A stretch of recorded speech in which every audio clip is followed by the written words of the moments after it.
Hey there, Blue Merinos, it's Keleas, and look what we're going to play with.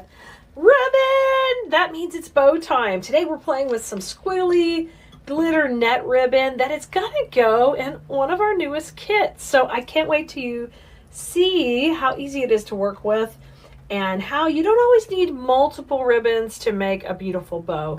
So come on in, let's get started. We're going to have fun with ribbon. And if you want to make sure that you never miss anything, if you get on our text list, that's super powerful because we own that and we're able to get in touch with you to let you know what's new. So whether it's bows, swags, garlands, or new kits that you want to see, you can get on the text list at 832-734-5201. Just send us the word VIP, or you can also go to Keleas.com. Get on there, grab a spot, and you won't miss a thing. So this bow today is going to be for a swag. So whenever I'm going to have a swag, I like long tails. Long tails so they can flow behind that swag. So on this particular design, if you go the whole length of the bow maker, that's 20 inches.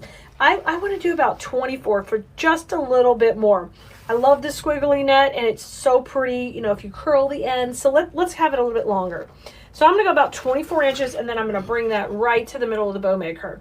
Now, if you'll just put one twist, one hand will go forward, the other will go back, and you'll get your first twist in here. The reason we want to do that is we want the pretty glitter side on the outside of these loops. So I'm going to pull that ribbon back with my left hand, and I am going to make this first loop at 6 inches, okay? Keep it nice and loopy and twist. And we're going to do the same thing on the other side. 6 inches over here, and I am going to twist because I want 2 loops. This kind of bow is really super easy, and when you use a bow maker, yes, we have a link for the bow maker if you'd like to get one. We have an affiliate link we can share with you, and that way you can grab a bow maker just like this. So I twist when I put it in, and then I scrunch at the front when I'm done making loops. So I'm done. I wanted 2 at 6 inches in the back, okay? So how pretty is it? It's just a classic looking ribbon, and it makes a beautiful bow. So now I've got both these tails. We're going to just cut them. I like to just cut them at an angle to each other, okay? Just so they're a little finished on the edge. Boom, just like that. Bring those down. Those are your long tails that are going in the back. Now, let's make our next loop, okay? In this loop, I want to have tails as well. So I'm going to bring this in and cut this to match the right hand angle, because I usually start on the right hand side of my bow. So I'm going to do that here. And we're going to make this just about 6 inches shorter than our last tail, because we've got a really long front tail. I mean back tail. So this will be our front tail.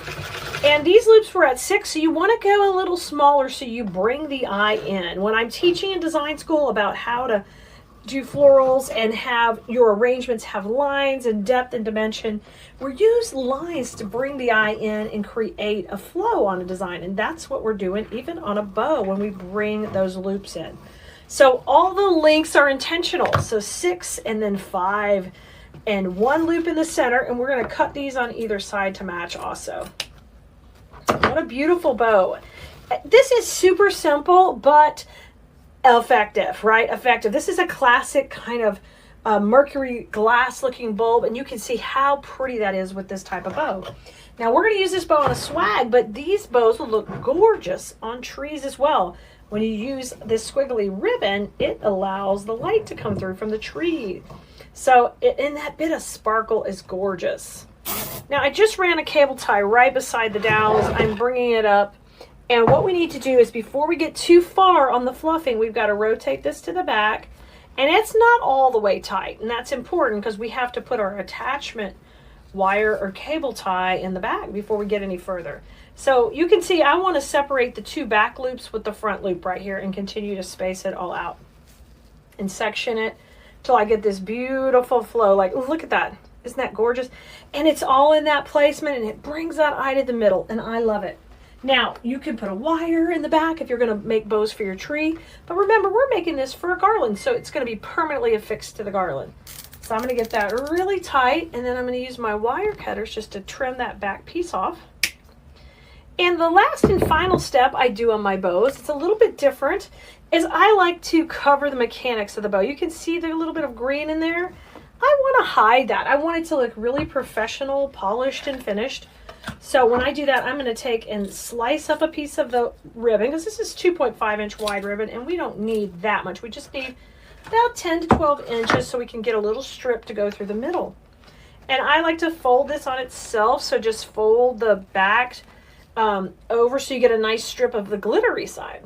Okay, and you make it nice and skinny, and then you just run that down the middle, and you have the most polished, finished looking bow you ever did see.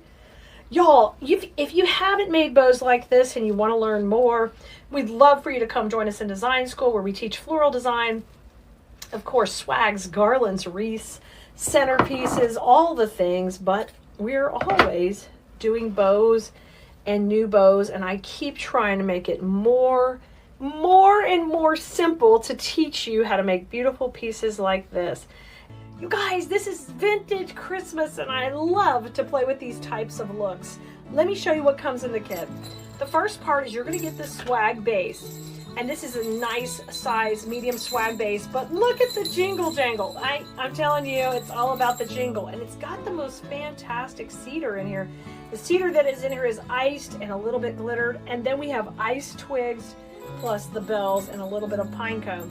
When you get this, you're going to want to shape it out like I've done here and kind of spread the stems out left and right, so you get a nice, kind of like an upside down Christmas tree. See, that's the look we're going when we're going to do this type of swag. So it's ready to go, and the cool thing is it comes with a hook already built in, so it makes it so easy to build. In the kit, you're also going to get a full roll of ribbon like this. And y'all, if you haven't followed us, liked and subscribed and followed, make sure you do that now so you don't miss another video. Grab a spot on our text list for sure if you haven't done that yet. 832-734-5201. Grab a spot and text us the word VIP so you get a spot on the list. So we've got the ribbon, the swag base, and then we have the little topper pick, which I love these because they're going to bring that look from the bottom back to the top. These go together quickly, and they make the cutest pieces for your home. So what we're going to need to do is build the base first. So we've got the bottom part of the swag ready. I'm going to layer this right on top. It's so easy. And I want that to kind of cover the hanger, but leave enough room for the bow. Now, the link for the bow to make this is on the supply list for the project in the kit. So you can find this link for this video and the link for the bow. So if you haven't made your bow yet, you're going to want to go there and make that once you grab the kit. This is our gorgeous bow. It's a 2-1 recipe with this beautiful crinkle, ziggly wiggly line. It's a zigzag line on here, which is so cute. I love that. And it gives us that vintage vibe. So when we put this bow that we made in the middle, we want to make sure that area in between is just the perfect size. So I'm going to back this down just a little bit, but we want to kind of hide the stem along the base here. All right, so we leave a little bit of room for what we would call the bow zone in design school. That's the area where we're going to put the bow. So we leave a little section for that. Now I've got some brown cable ties that are going to camouflage really nicely. Those aren't going to come in the kit, so you're going to need to grab some from your electrical department of your local store, or you could use any color, but you just kind of have to camouflage them. So I'm going to take this one and I'm going to put it in the background here, and then we'll move some of these other stems on top of it to hide them, okay? So I'm going to put my first piece in right here, and just a couple of these should hold it in place nicely. So here goes number 1 down kind of at the bottom. Pull it nice and tight, and then let's put number 2 at the top. And this one's going to be behind the bow, so no one's going to see this at all. Once you do that, you're going to take and trim both these pokies up. We don't need them. And then I'm going to manipulate the greenery so you don't even see it. It'll be camoed, and I'm going to show you how to do that right now. In design school, we just did a really fun corner swag that we made, and we use some of these same techniques you're seeing here. We just build upon the fundamentals, and fundamentals of construction are really important when you're designing, and I'm big about doing them.